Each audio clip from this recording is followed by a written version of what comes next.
great educators and their ideals. Swami Vivekananda.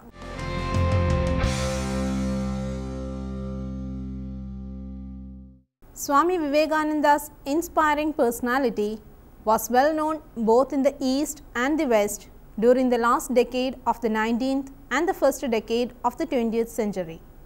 He was born on 1863 in Calcutta. He had a good study of Indian scriptures as well as of Western. His initial mental framework was that of a rationalist and a skeptic combined in one.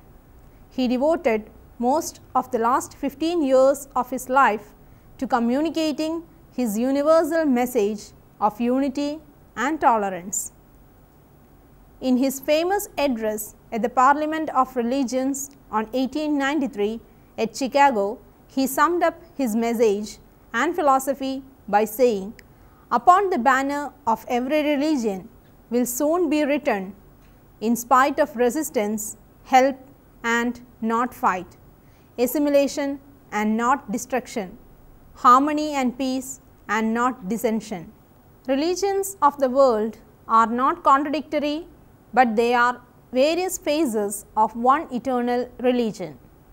Vivekananda presented a philosophy of education for man, making in the neo-Vedantic humanistic tradition of contemporary Indian thought.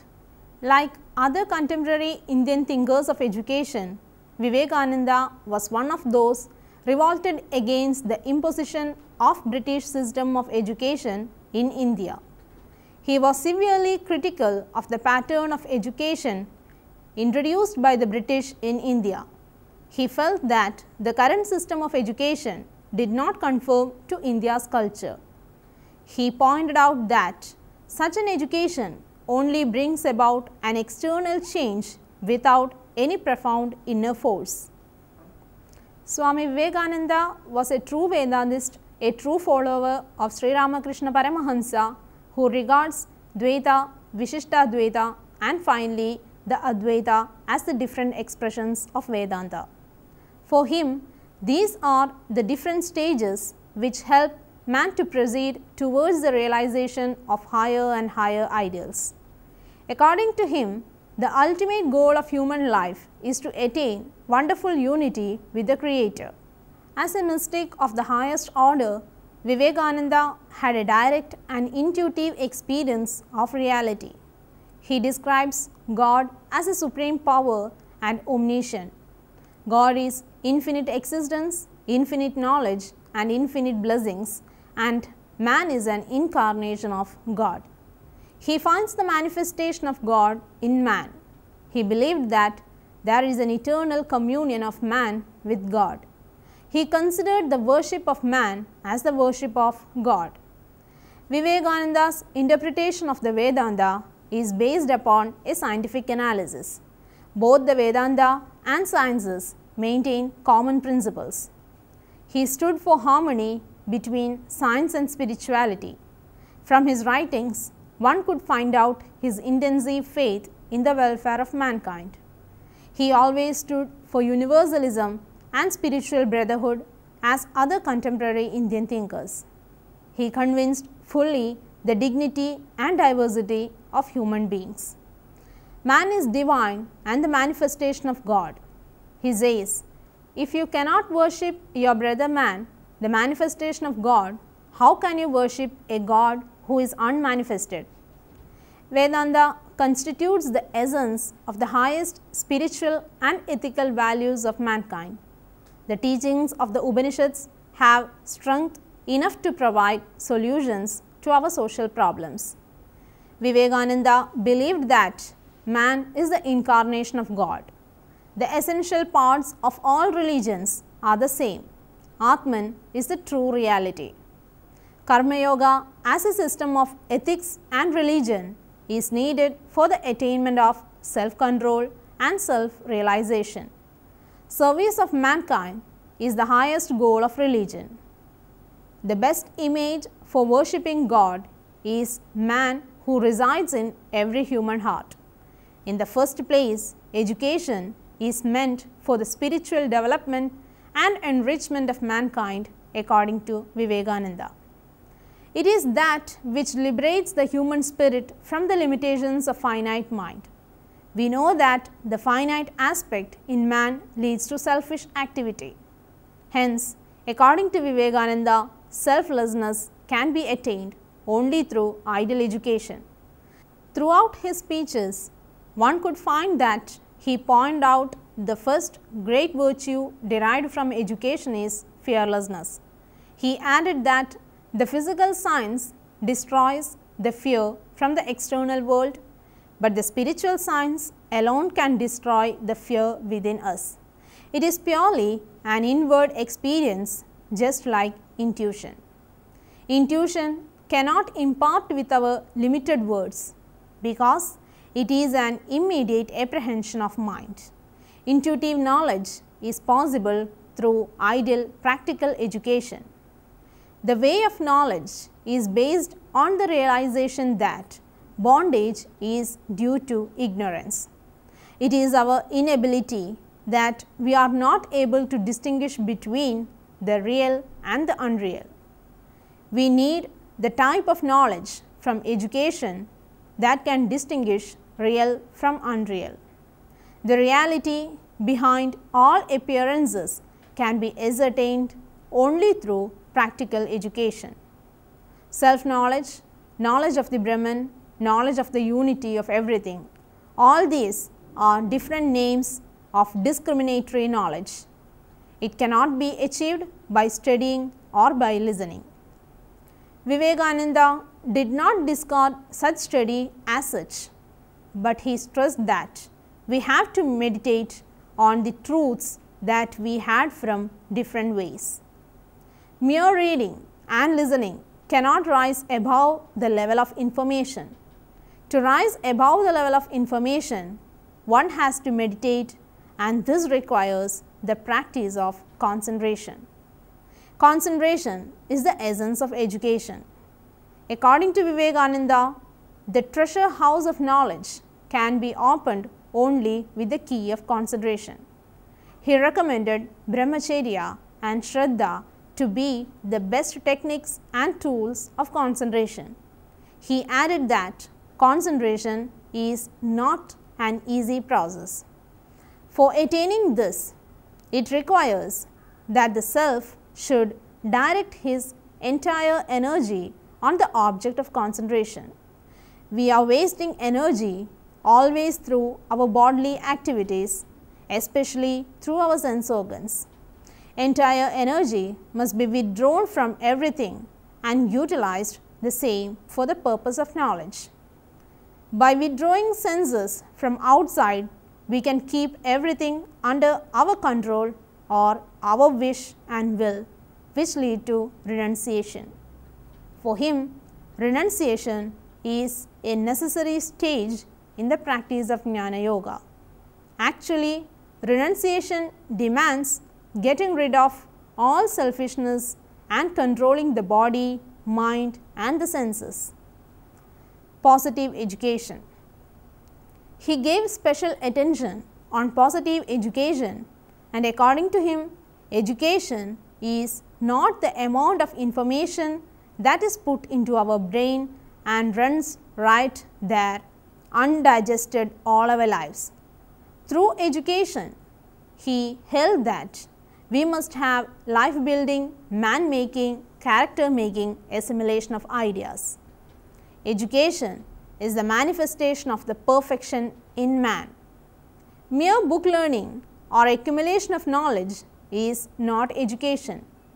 We want that knowledge by which character is formed, strength of mind is increased, the intellect is expanded, and by which one can stand on one's own feet. He often criticized the existing system of education and mentioned that it is apparent and entirely a negative education. Any education or training that is based on negation is worse than death. Swami Vivekananda also realized the great importance of education in the work of nation building.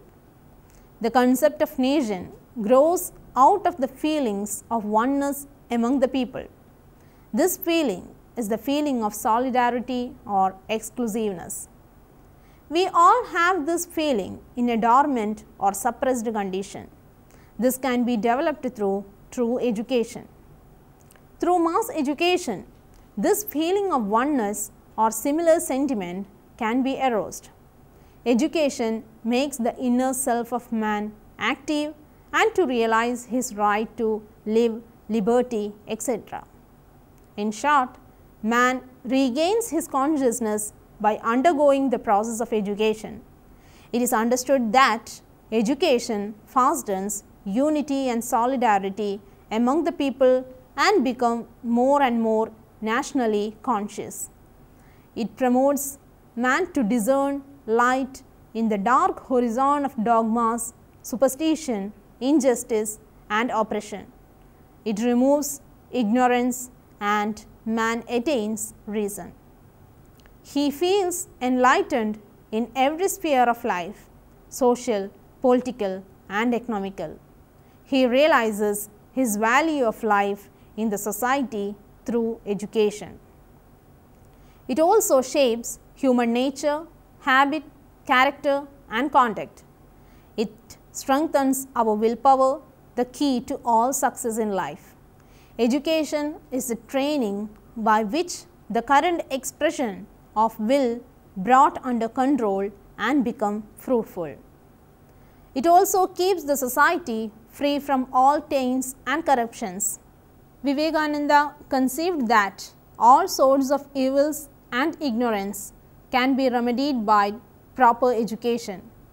In this respect, we would be able to ascertain that education is the light of man.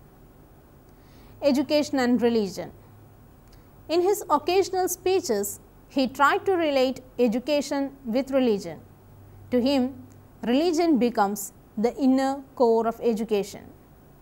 He conceived that religion is a growth from within and is inherent in the very constitution of man. However, religion has a value in a different way. It is the greatest and healthiest exercise that a human mind can do. It also enables the individual to rise above the ordinary evils of the world and to enjoy peace and bliss.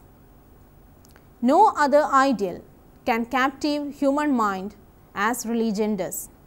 True religion is above all kinds of discriminations and disparities. Meanwhile, he also criticized the conflicts and disputes in the name of religion. His ultimate aim was to establish interreligious understanding and universal brotherhood. The essence of all religions aim at universal love, and true love must be universal. True education alone can create such an outlook in man, that is what is called positive education. He has also given great importance to the comprehensive nature of education.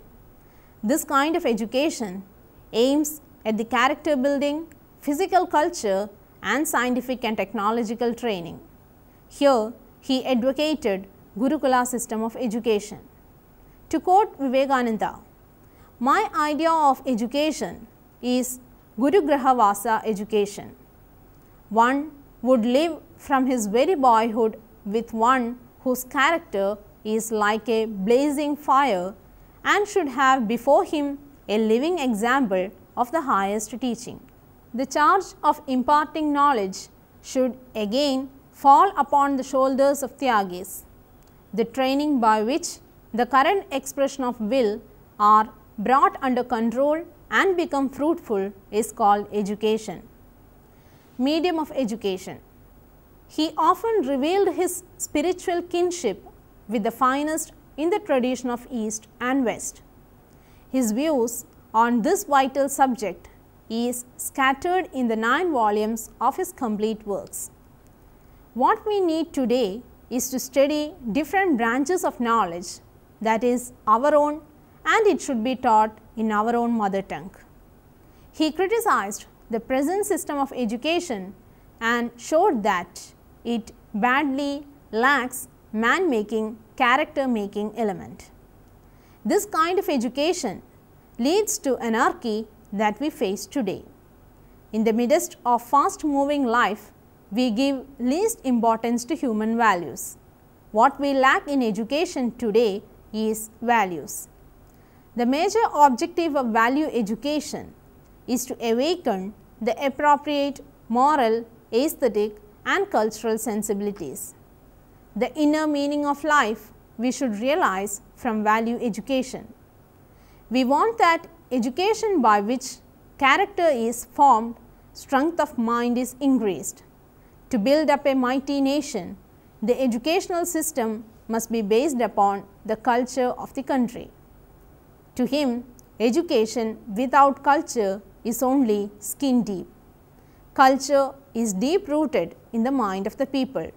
As man is the product of his culture, as culture is deep rooted in man, culture based education is essential for the building of a mighty nation.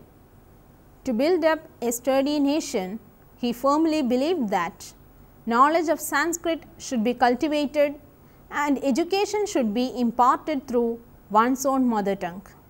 He also felt that no other language has played so dominant role as Sanskrit in uniting India in spite of her diversities.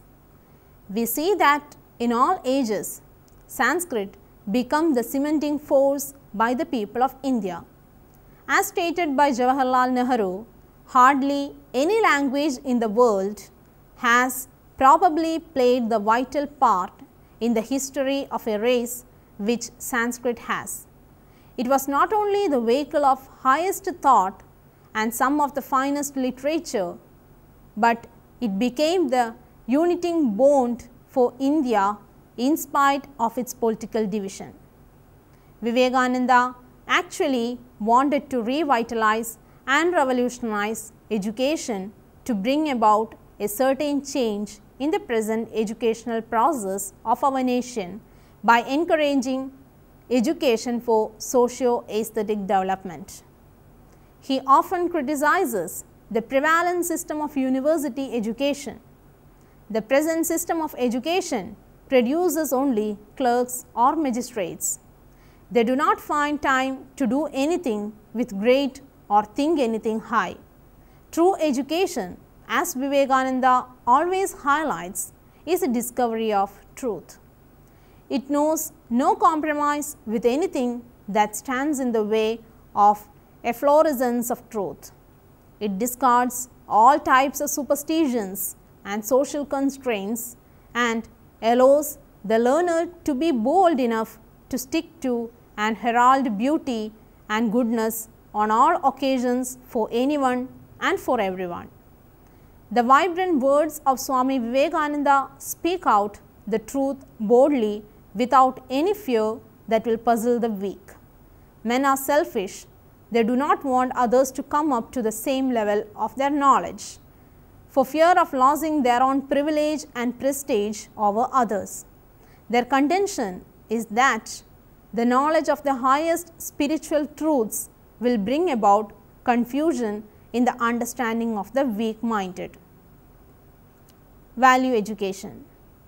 Vivekananda's educational philosophy emanated from his philosophy of eternal values and eternal religion. In the true idealistic spirit, he considered the highest goal of human life to be unfoldment of the divinity within. He believed every soul to be divine. Education has to manifest this divinity by controlling nature, external and internal. For Vivekananda, knowledge alone is not the only factor for individual good. Physical strength, moral strength and character, but also equally important to any system of education as in Mahatma Gandhi. Education is acquiring knowledge, formation of character and development of social traits. Education has to train in the assimilation of great values in this country and help in the assimilation of great values of humanity. It should also be a cleaning house of cultures and ideas and cultures migrating to distant lands. It should lead to nationalism and wider internationalism. It is meant for both change and preservation. Hence, a dynamic education is forward-looking and welcome changes. His concept of education is a reflection of general philosophy of life. He interprets education as the manifestation of perfection and concentration of mind and not collection of facts. His greatest concern was the common masses, and he wanted to equip them for the struggle of life. In his complete works, he observed, the education which does not help the common life, which does not help the common mass of people to equip themselves for life, which does not bring out the strength of character and the courage of a lion, is it worth the name? Real education is that which enables one to stand on his own legs. Finally, he considered that to uplift the masses, spiritual and secular, education is necessary. We have to follow the plan laid down by our ancestors, that is, to bring all the ideals slowly among the masses, raise them slowly up, raise them to equality. He always gave importance to that kind of education to see the man who is harmoniously developed. We want the man whose heart feels intensely the miseries and sorrows of the world. He should feel and find the meaning of things. For a harmonious well-being of the individuals and the society, such a kind of education is a must. The present educational scenario lacks the views that were put forward by Swami Vivekananda. We need that education which leads to boundless bliss. We need ethical teaching that can create empathy. The net outcome of such an education leads to equanimity, is the fruit of spiritual education that alone can remove darkness. The greatest blessing is the light of knowledge coming from education. Wherever there is darkness, there is fear, and fear is the mother of all kinds of superstitions and narrow-mindedness. He added that the enlightened mind will never experience fear or superstition. To quote Swami Vivekananda, "Lit the lamp of knowledge within yourself, gain the strength arising from knowledge, and become fearless, compassionate, wholehearted, acquired practical efficiency." Hence, education will be really of use and value in the present context. For the well-being of the individual and society, ethical and spiritual direction of education is a must. The way of knowledge is based on the realization that bondage is due to ignorance. It is our inability to distinguish between the real and the unreal.